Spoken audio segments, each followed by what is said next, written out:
Cam, what was, your reaction being invited back again? It's not always a common thing, but it means you left a good impression and there were things that they liked. How do you kind of carry that over into the second training camp, knowing like, hey, things went pretty good and want to continue to keep that push?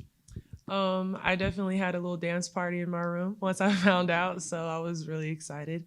And I was just excited to come back and see a lot of familiar faces and stuff, but also just have another opportunity to just do my best, contribute, work hard, and just learn.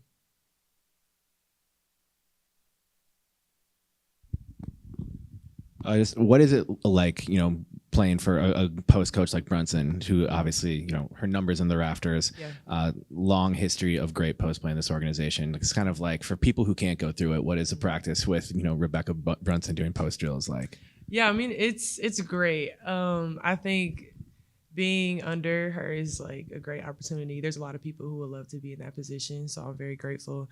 And just knowing that you're learning from one of the best, I mean, what can you really ask for? So just learning, listening, asking a lot of questions, working on details, all that good stuff. And yeah, really just kind of just loving it, honestly.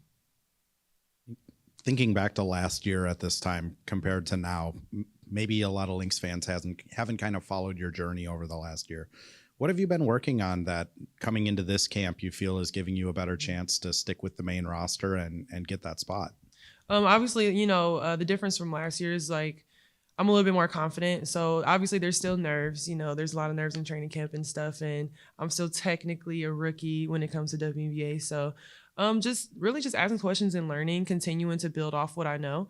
And yeah, just keep working hard, using my energy and my personality, connecting with all the great women here and, learning from Fee, learning from Court and T and all that good stuff. So, especially coming from last year, I didn't really know a lot and now I do. And I'm just trying to apply that.